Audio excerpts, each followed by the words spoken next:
Hey there everyone, Jonathan and Molly here, and welcome back to Savoring the Magic, where we believe that there is magic in the details. So we are here for a historic occasion. What better way to celebrate spooky season than that keeps happening? So weird. Than to visit Halloween Horror Nights for the very first time. And when I say we are visiting, what I really mean is that I am visiting. Yes. Molly will be staying here in the safety of City Walk. Yes. Catching a movie and whatever else she may do. Yes. I expect another hour. It's going to be very not busy around here, and I'll probably be the only person around. So. That's true. There you go. So, we're going to go check out what we can and get my general, reaction as someone who has never been here before. So, it should be exciting for y'all and for Molly when she looks at all this footage later on today. That's right. So, come join me on this excursion.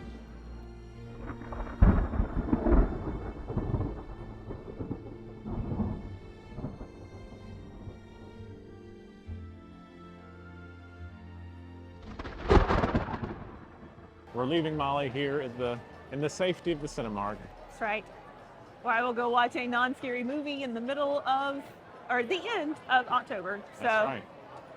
Peace out. Bye. And just like that, we are off to the arches. And what will probably be an extremely large crowd. So as we make our way in, a little bit of history of why I've never been here.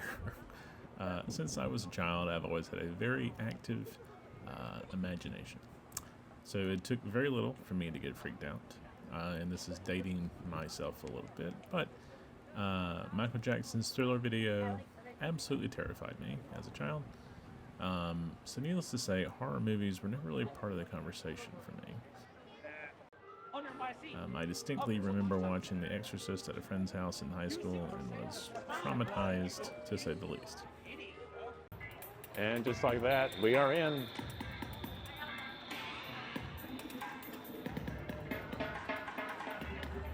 Hello there.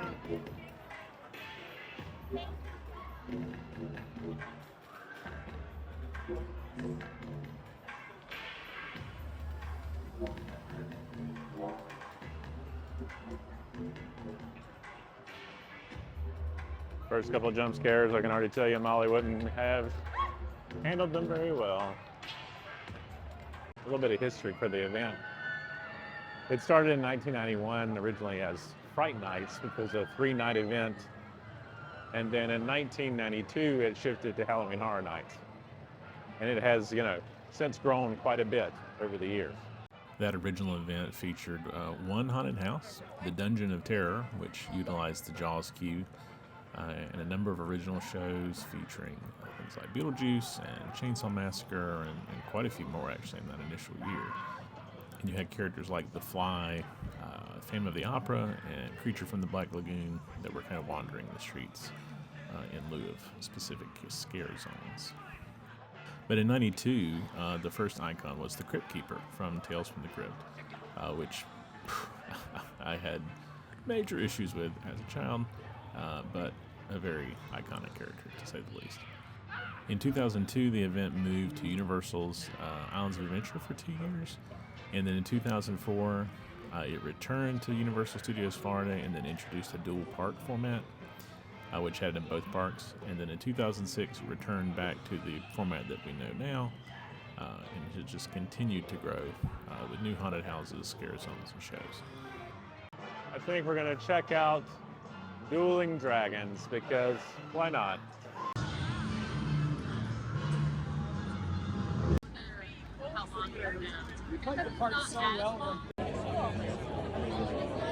So I'm not sure how well you'll be able to hear me, but just got out of Dueling Dragons. Loved the set design. Some pretty good jump scares in there. The whole story, everything worked for me. I thought it was a really fantastic house. Molly would not have loved it, but speaking of Molly, let's go see what she's up to right now.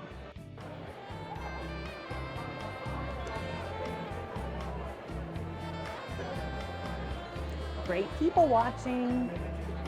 Cheers.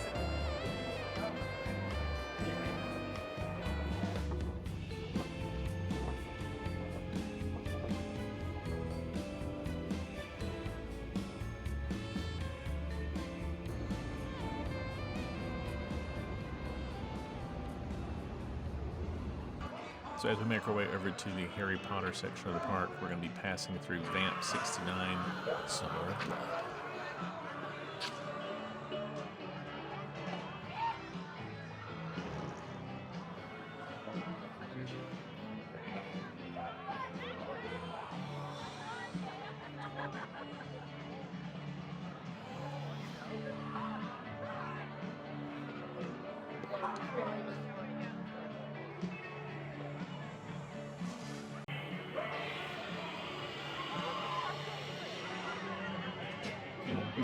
Away from that guy.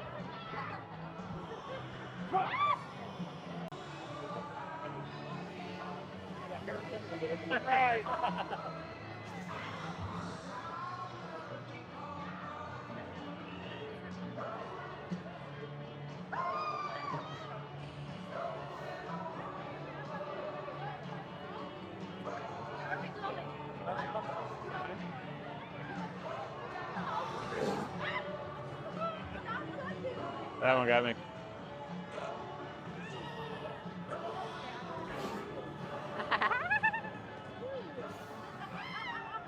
She was lovely.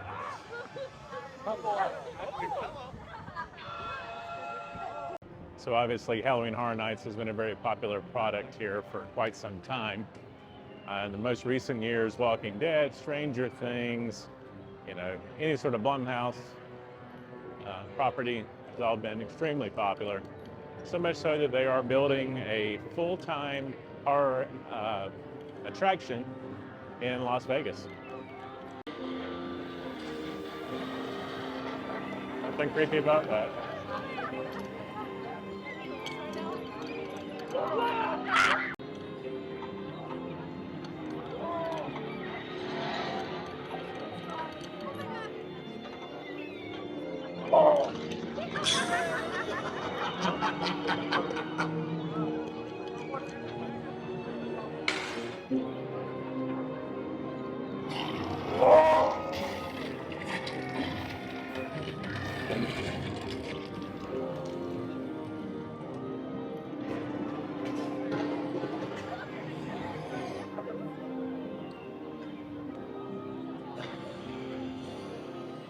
And we finally made it over to the entrance of Diagon Alley. Let's go say hi to Mr. Porter. Keep going.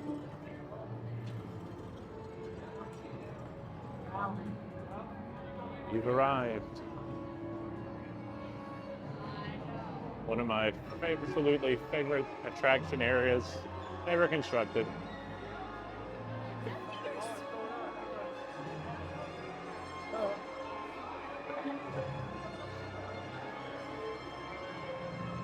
Seems like the Death Eaters are up here, so we're gonna run to see if we can catch them.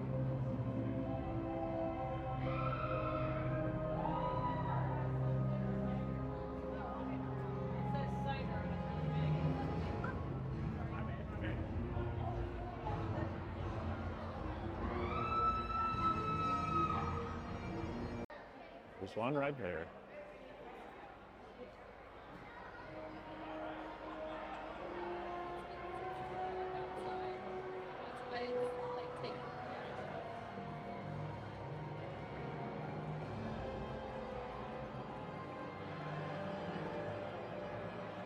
I think he was pointing at me. Very cool. Gringotts is a 15-minute wait, so seems like a waste to not go.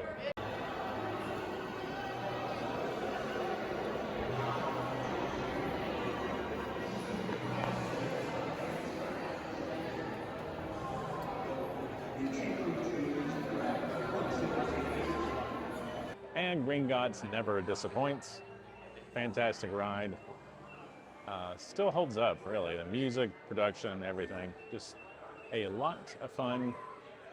Really goes a long way to make this one of my favorite theme park areas that's ever been developed. And I think really we have to thank this area and the Harry Potter world in general for Batuu, Pandora, everything that Disney has now. So it's always nice to be back in here. We talk a lot about details, right? And that's the thing that always makes the magic. And it's never been more true than here in Diagon Alley. But it wouldn't be Diagon Alley without a little trip into the darkness.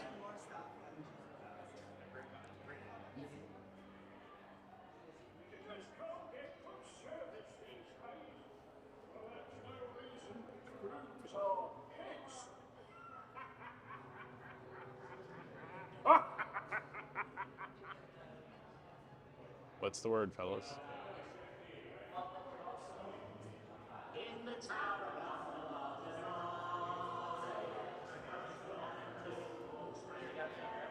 Let's go take a look inside Borgin and Burkes. Pick up a nice Death Eater mask here for $110.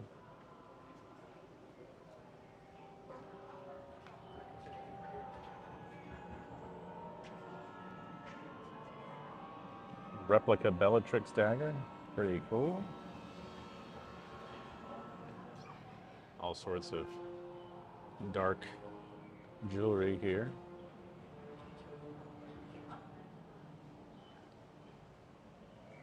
I'm particularly a fan of this, Malfoy's wand / cane.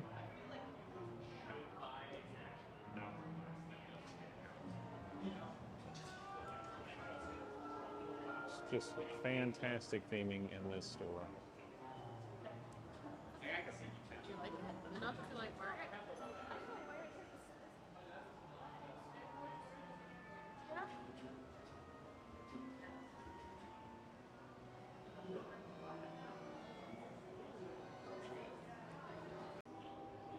Bad news for the readers.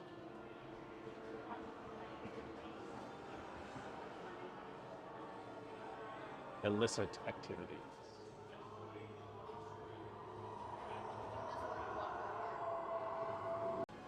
Pretty neat Dementor shirt there.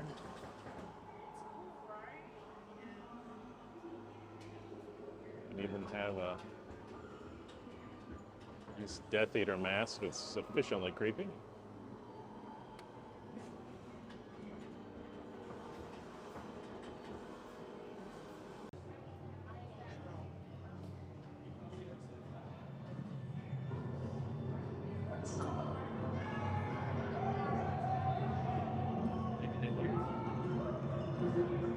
A dark mark appears. If you happen to have an interactive wand, they have some really cool stuff in here.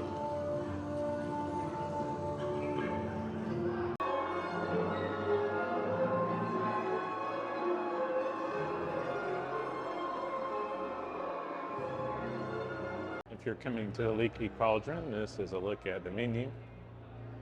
Highly recommend the Fisherman's Pie. Can't go wrong with fish and chips, or any of the stews, really. And of course, all the incredible beverages here in the Harry Potter world. It's also now, at least tonight, you don't actually order any registers. It's all on the Universal app. And there's the namesake of the restaurant, the Leaky Cauldron.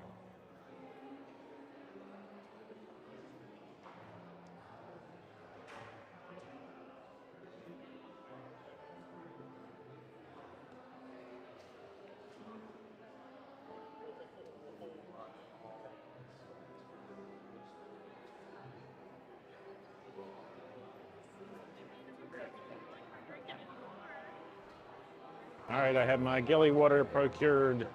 Let's go see what else we can see.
Death Eaters.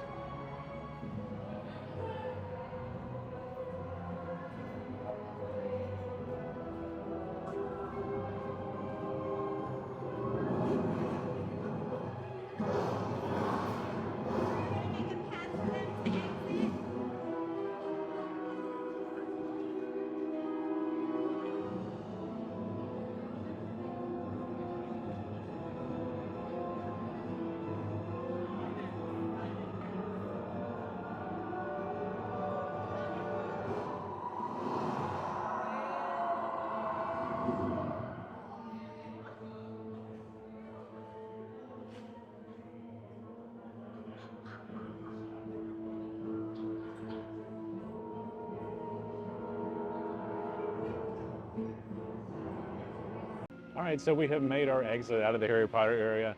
I have to say, I absolutely love the Death Eaters. It's a great addition. Sufficiently creepy, the lighting, the atmosphere, just everything about it. Diagon Alley, already a great area, made even better with the Death Eaters. Kind of wish it was the thing all the time, but I understand specialness, you know, it works. Highly recommend if you haven't been here. Honestly, it's worth just seeing them wander around and creep people out. So let's go see what else we can see. Of course, they have some nice overlays here. Some of the bigger buildings back toward New York, and then over here on Men in Black. Indicate the season. And we're gonna cut through the Simpsons area just to get back to the other side. Check out a few of the other scare zones we haven't seen yet.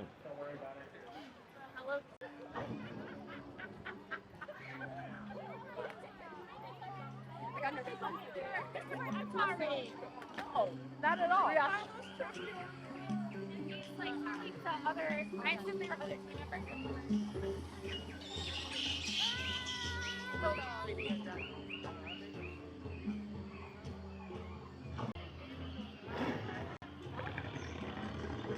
Hello there.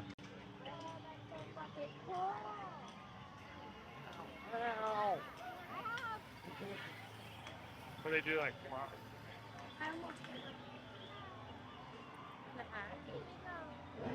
Not really eating anything tonight, but some of this food smells incredible, I will have to say. So I kind of forgot to mention it when I first came in, but here at the very beginning is Dr. Oddfellow's collection of horrors. So we're going to walk past this again and then head back over to the Dark Zodiac area.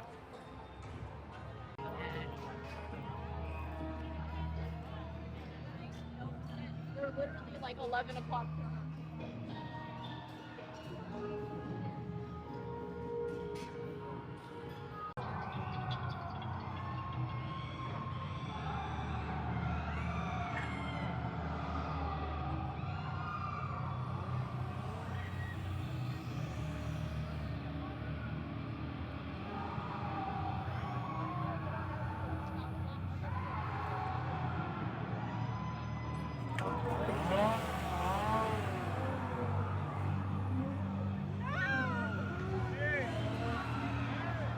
Hey there.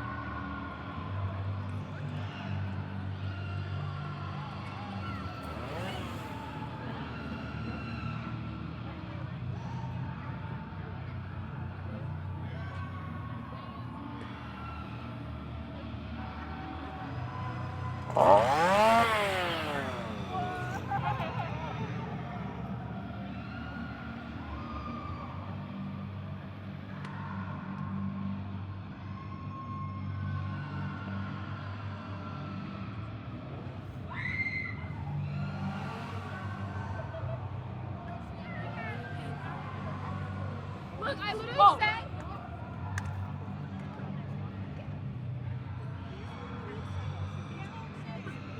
I'm trying to.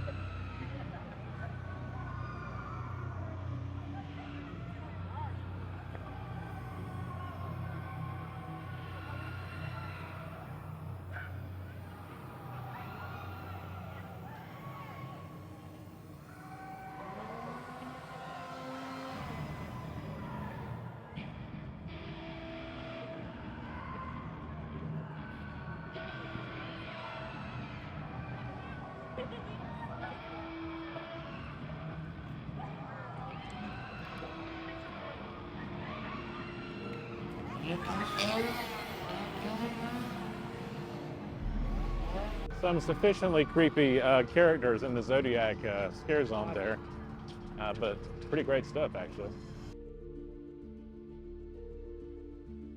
Thanks for joining us as we just scratched the very surface of Halloween Horror Nights, but had a great first time. Definitely be back for more.